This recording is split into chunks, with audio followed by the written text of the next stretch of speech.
Hi అండి. Billionaire wife part 35. ఆమె ఒక్కసారిగా ఆశ్చర్యపోయింది. తన కళ్ళ ముందు అక్కడ హాస్పిటల్లోకి అంశుమన్ ఇంకొక అమ్మాయితో కలిసి వెళ్తున్నాడు. ఈ అంశుమన్ ఇక్కడేం చేస్తున్నాడు?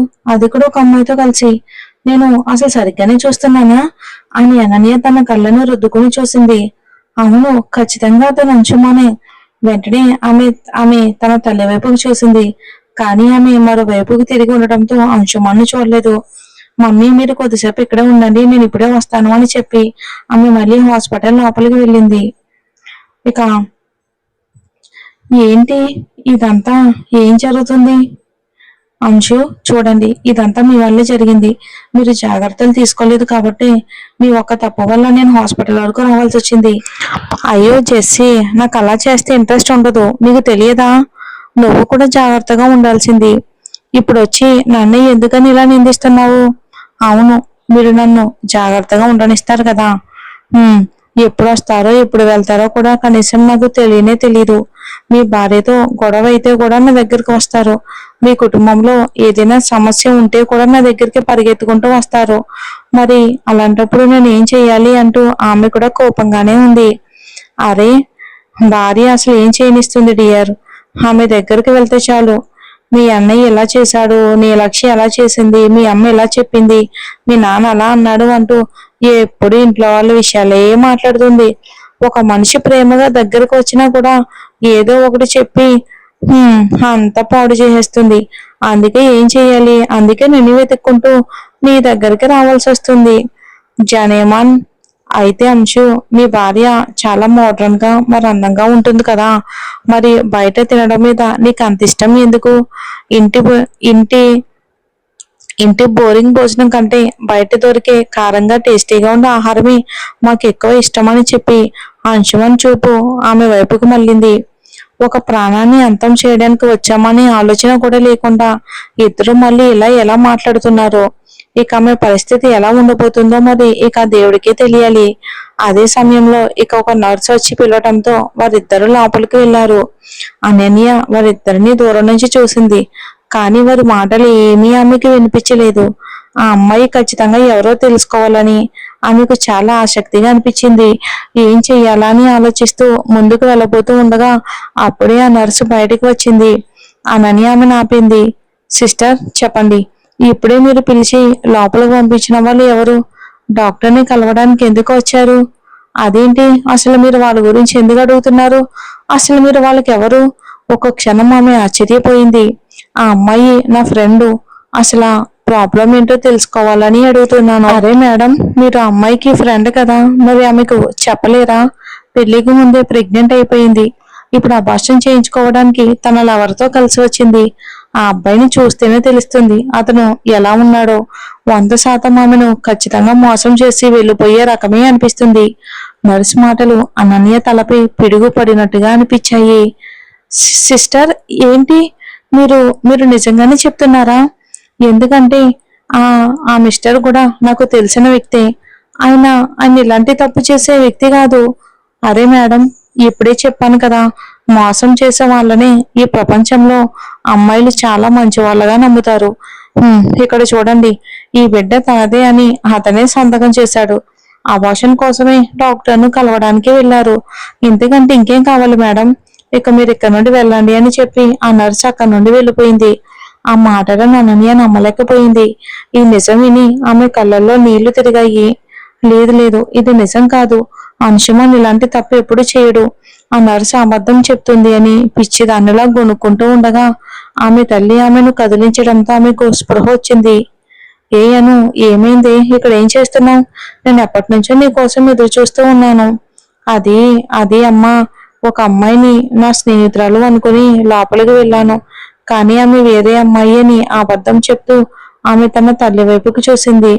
ఆమె చేతిలో ఒక పొట్లం పెట్టింది. మమ్మీ, ఏంటిది? ఇది రాత్రి సమయంలో ఇచ్చే ఇక పొడి. దగ్గరలో ఒక మూలికల దుకాణం ఉంది. నువ్వు లోపలికి వెళ్ళినప్పుడు నేను అక్కడికి వెళ్ళి నీ కోసం ఇది తీసుకొచ్చాను.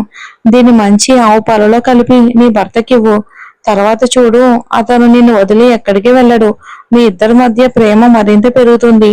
ఇందులో చాలా ఔషధాలు ఉన్నాయి. దాంతో ప్రెగ్నెంట్ వచ్చే అవకాశాలు 100% ఉంటాయి. ఇది అందరికీ ఇవ్వరు. ఇక 2 రోజుల ముందే చెప్పి ప్రత్యక్షంగా తయారు చేయించాను నీ కోసం. దీని ధర కూడా చాలా ఎక్కువ. నీ ఎంత ఖరీదైనా పర్వాలేదు అని చెప్పి తీసుకొచ్చాను. దీన్ని తెలివిగా అతనికి కలిపివ్వు. ఒక తల్లిగా నేను ఇంతే చేయగలను. ఇక ముందంతా నీ చేతిలోనే ఉంది.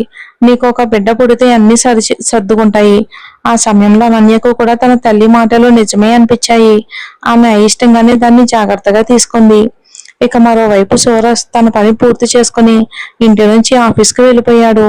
ఇక ఇక్కడ నీలాకి ఇచ్చిన కొత్త ఫోనుని తను తీసుకుంది. నీలాక్షి కొత్తగా తీసుకున్న రెండో ఫోన్ కూడా మోగింది. ఇక చిరాగ్గా హలో అని అనగానే అటువైపు నుంచి ఒక గట్టిగా ముద్దు పెట్టుకుని శబ్దం ఆమె చెవులను చీల్చినట్టుగా అనిపించింది. పాపం సూరజ్ ఇప్పుడిప్పుడే మంచి యవ్వనంలోకి తిరిగి వచ్చిన అతను నెంబర్ 1 బిజినెస్ మ్యాన్ మంచి ప్రేమకు పూజారైపోయాడు. అతని గాఢమైన ముద్దుకు నీలాక్షి సిగ్గుపడింది. కానీ బయటికి తెలియనివ్వకుండా మాట్లాడడం మొదలుపెట్టింది. సూరజ్ ఆమె గొంతు నిద్రలో మునిగిపోతున్నట్టుగా ఉంది. మంచి నిద్రమత్తులో ఉంది. ఏంటి నీలా ఇంకా నిద్రపోతున్నావా? నాకు కోపం వస్తుంది. నేను మీకేం చేయాలో కూడా అర్థం కావట్లేదు. మిమ్మల్ని అర్థమైతే చెప్తాను. ఆమె మాటల కథను నవ్వాడు. ఎందుకు నీలా? నా ప్రాణం ఎంత కోపం ఎందుకు? మీకు తెలియదా? నిన్న రాత్రంతా మీరు నన్ను నిద్రపోనివ్వలేదుగా. ఇంటికి వచ్చాక అయినా పడుకుంటాను అనుకున్నాను. కానీ మీరు 10 నిమిషాలకు ఒకసారి కాల్ చేస్తున్నారు. నిజంగా నాకు చాలా నిద్ర ఉంది సూరజ్. అరే ఇక్కడ ఒక పాపం వాడికి నీ జ్ఞాపకాలతో పని మీద మనసు నిలవడం లేదే పాపమా. మీటింగ్ హాల్లోకి వెళ్ళిన అక్కడ కూడా నీ జ్ఞాపకాలు వస్తున్నాయి. ఇక్కడ నేను నీ జ్ఞాపకాలతో పిచ్చివాడేలా అవుతూ ఉంటే నీకు మాత్రం నిద్ర వస్తుందా? జాలి కలవడం లేదా నీలా? అయితే నేను ఏం చెయ్యాలి సూరజ్? ఇప్పుడైనా నన్ను నిద్రపోనిస్తారా అని ఆమె ఆవలిస్తూ అంది నీలా. సరే సరే నీలా, 10 నిమిషాలు బాగా నిద్రపో. అప్పటికి నేనే ఇంటికి వచ్చేస్తాను అని చెప్పి అతను ఫోన్ పెట్టేశాడు. ఏంటి 10 నిమిషాల్లో బాగా నిద్రపోయి లేవాలా అని ఆమె చిరాకు పడింది. ఇక అనన్య తన తల్లి చెప్పినట్టుగానే పాలను మరిగించి అందులో ఆ పొట్లంలోని పొడిని కలిపింది. కానీ అదే పాలను నీలాక్షి తీసుకుని తన గదిలోకి వెళ్ళిపోయింది అనుకోకుండా. ఏంటి 10 నిమిషాల్లోనే బాగా నిద్రపోయి లేవాలా అని సూరజ్ మాటలు విని నీలాక్షి చిరాకు పడింది. ఈ మధ్య ఈ సూరజ్ కూడా తనని తను చాలా ఎక్కువగా అనుకుంటున్నాడు. రానివ్వు చూద్దాం అని ఆమె మంచంపై పడుకుని గొనుక్కుంటుంది. అప్పుడే వెనక నుంచి ఒక చెయ్యి వచ్చి ఆమెను చుట్టుకుంది. ఇప్పుడు చూడు నా పిల్లి. ఏమీ మాట్లాడను అని అన్నాడు. ఆ స్పర్శకు నీలాక్షి ఒక్కసారిగా ఉలికిపడింది. కానీ ఆ స్పర్శలోని స్మెల్ గుర్తుపెట్టి ఏంటి సూరజ్ మీరు 10 నిమిషాలు అన్నారు కదా, ఇంత తొందరగా వచ్చేసారేంటి అని అడిగింది. నీలా, నేను మాట్లాడుతున్నప్పుడు 10 నిమిషాలు అన్నాను. నేను అంత తొందరగా రావటం నీకు నచ్చలేదా? అరే ఈ ప్రపంచంలోని ప్రతి భార్య భర్త తొందరగా ఎందుకు రాలేదు అని గొడవ పడుతుంది.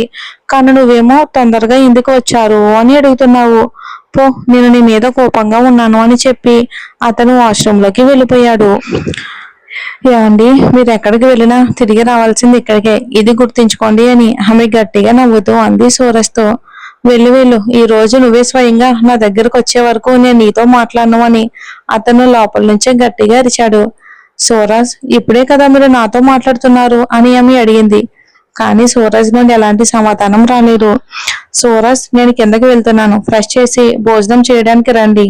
అయినా సరే ఎలాంటి సమాధానం రాలేదు. ఇక ఆమె నిశ్శబ్దంగా అక్కడ నుండి వెళ్ళిపోయింది. డైనింగ్ టేబుల్ దగ్గర ఇంట్లో అందరూ కూర్చుని ఉన్నారు. పని వాళ్ళు భోజనం వడ్డిస్తున్నారు. నీలాక్షి కూడా ప్రశాంతంగా వచ్చి తనకు కావలసినవన్నీ తీసుకుని తినడం మొదలుపెట్టింది. వసుంధర ఆమెను కోపంగా చూస్తూ, వినండి, మీ పెద్ద కోడల్ని చూడండి. కలియుగం అంటారు కదా ఇదే. మన కొడుకు ఇంకా భోజనానికి రాలేదు కానీ ఈమె మాత్రం తినడం మొదలుపెట్టింది. మీరు మీ కొడుకు ఇచ్చిన స్వేచ్ఛకు ఇదే ఫలితం అని అంది. ఓ వసు, చిన్న చిన్న విషయాలకు ఎందుకింత కోపం తెచ్చుకుంటావు? ఆమెకి ఏదైనా పని ఉండొచ్చు, లేదా బయట భోజనం చేసి వచ్చి ఉండొచ్చు. ఈ అమ్మాయికి ఆకలిస్తే భోజనం చేయకూడదా ఏంటి? మీరు మీ ఇంట్లోనే ఉంటారు కదా. ఆమె ఎప్పుడు బయట తినొచ్చింది? అయినా ఈమె తినిపించినప్పుడే అతను తింటాడులే, అది మీకు తెలియదా అని ఆమె అంటూ ఉండగానే సూరజ్ కూడా భోజనం చేయడానికి వచ్చాడు. జస్ట్ అప్పుడే నీలక్షి పక్కన కూర్చున్న సూరజ్ కు పని మనిషి భోజనం వడ్డించింది. అతను నిశ్శబ్దంగా నీలక్షినే చూస్తున్నాడు. ఇక అది నీలక్షి గమనించి ఏమీ పట్టించుకోకుండా తింటూనే ఉంది. ఇక అక్కడికి ఇద్దరికి కోపం అయితే పెరగడం మొదలయ్యింది. ఆ సీన్ చూసి ఒకరు సూరజ్, మరొకరు అతని తల్లి. వినండి, అతను చూడండి, అతను తినడం లేదు, ఈమె మాత్రం తనకు తానుగా తింటూనే ఉంది. వసు, నేను చెప్పాను కదా, నువ్వు ప్రశాంతంగా ఉండు. వాళ్ళిద్దరి మధ్య ఏదో గొడవ జరిగి ఉంటుంది. నువ్వు మధ్యలో జోక్యం చేసుకోకు. నీ కొడుకు చిన్నపిల్లాడా? అరే, అతనికి చేతులున్నాయి కదా, కోడలు తినిపిస్తేనే తింటాడా? అతన్ని తానే తిననువు అని రఘువీరి చెప్పి ప్రశాంతంగా తన భోజనం తినడం మొదలు పెట్టాడు. కానీ తల్లి మనసు మాత్రం ఇంకా మండుతూనే ఉంది. ఏయ్, అతను వచ్చి ఎంతసేపు అయింది? నువ్వేమో నీ ప్లేట్లోనే తింటూ ఉన్నావు అంటే దాని అర్థం ఏంటి? అతను ఉదయం నుంచి పని చేసి ఇప్పుడు ఇంటికి వచ్చాడు. ఇక అతన్ని చూసుకోవాల్సింది పోయి నువ్వు నీ భోజనంలో నిమగ్నమై ఉన్నావు. ఇదే నా మంచి భార్య లక్షణాలు అని ఆమె గట్టిగా మందలించడంతో నీలక్షి ఉలిక్కిపడి లేచి సూరజ్కు భోజనం పెట్టడం మొదలుపెట్టింది. ఆమె అలా చేయటంతో సూరజ్ ఆమెను చూసి నవ్వుతూ ఆమె చేతితో తినడం మొదలుపెట్టాడు. కానీ నీలక్షి మాత్రం ఇంకా అతనిపై కోపంగా చూస్తూనే ఉంది. అది గమనించిన సూరజ్ మళ్ళీ తన తల్లి వైపుకు చూపించాడు. అప్పుడు మాత్రమే నీలక్షి తన చూపును మార్చుకుంది. వసు, ఎందుకు ఇలా ప్రవర్తిస్తున్నావు? చూడు, పాపం అమ్మాయి ఎలా కంగారు పడిపోయిందో. మీరు మౌనంగా ఉండండి. ఇది తినిపించకపోతే సూరజ్ తినడని నీకు కూడా బాగా తెలుసు కదా. ఇది ఎప్పటి నుంచో జరుగుతుంది. మరి నా కొడుకు ఆకులతో ఉండిపోవాలా ఏంటి అని అంది. పిల్లలపై తల్లికి ప్రేమ ఉండాలి, కానీ అది హద్దులు దాటితే ఎప్పుడూ ప్రమాదకరమే. ఇవన్నీ చూసిన అనన్యకు చాలా సంతోషంగా అనిపించింది. అంశుమని చూస్తూ ఉంటే మీ అన్నయ్య నీలక్షి మధ్య పెద్ద గొడవ జరుగునట్టుంది, అందుకే ఇద్దరు ముఖాల్లో కోపం కనిపిస్తుందని అంది ఆనందంగా. అంశుమన్ కూడా వాళ్ళిద్దరినీ చూశాడు, కానీ అతని చూపు మాత్రం కేవలం వాళ్ళ అన్నయ్య మీద కాదు, నీలక్షి మీద నుంచి తొలగడమే లేదు. యార్, ఈమె రోజు రోజుకి చాలా అందంగా ఉంటుంది. ఈమెను నా దారిలోకి ఎలా తీసుకురావాలో ఏంటో ప్రతిరోజు చూస్తూనే ఉండిపోతున్నాను. ఏదో ఒక రోజు నా చేతిలో తప్పకుండా చిక్కుతుంది, అప్పుడు చూస్తాను అని మనసులో అనుకుంటూ అంశుమన్ కూడా వాళ్ళనే చూస్తూ ఉన్నాడు. అంశుమన్, అంశుమన్ అని అనన్య అతని తొడపై చిటికి వేసింది. అప్పుడు అతనికి స్పృహ వచ్చి చిరాగ్గా, అరే ఏమైందను అని అన్నాడు. నువ్వు వాళ్ళను అలా ఎందుకు చూస్తున్నావు? అరే అను, నువ్వే కదా వాళ్ళకు గొడవ జరిగిందని చెప్పావు, అందుకే చూస్తున్నాను. అలా జరిగితే సంతోషించాల్సిన విషయమే కదా అని చెప్పి అతను లేచి లోపలికి వెళ్ళిపోయాడు. అసలు ఇప్పుడు ఇతనికి ఏమైంది? వాళ్ళని ఎందుకు అలా చూస్తున్నాడు?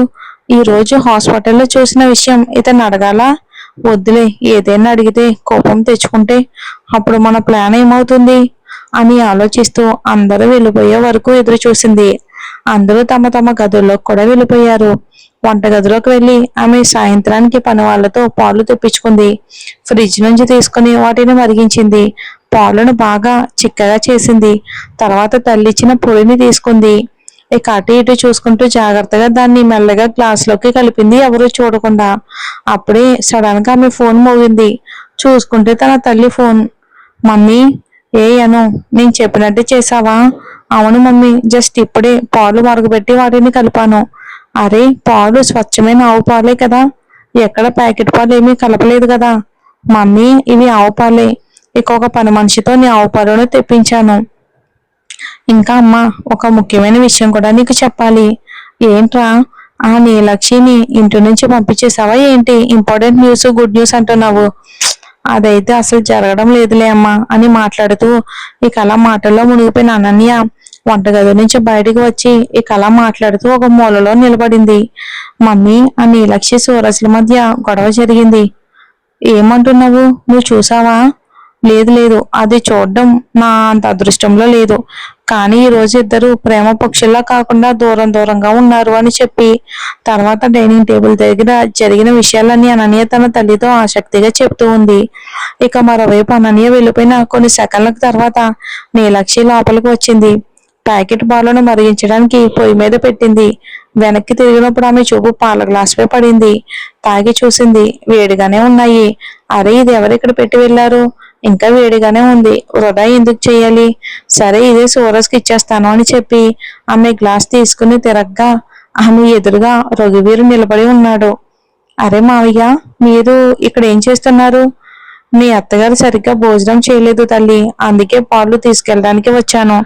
మావయ్య, మీరెందుకు వచ్చారు? నాకు చెప్తే నేనే తీసుకొచ్చేదాన్ని కదా. మీరు ఇక్కడికి రావాల్సిన అవసరం ఏముంది మావయ్య అని చెప్పి తన చేతిలో ఉన్న పాల గ్లాస్ ఆయనకి ఇచ్చేసింది. ఇక ఆయన దాన్ని తీసుకున్నారు. నీలాక్షి, వసు చెప్పిన మాటలను మనసులో పెట్టుకోకు బిడ్డ. కొడుకుపై ఉన్న ప్రేమతో ఆమె నీతో అలా చెప్పింది అంతే అని అన్నాడు రఘువీరు. తీరా చూత గ్లాసు రఘువీరుకి వెళ్ళింది. చూద్దాం ఏం జరుగుతుందో.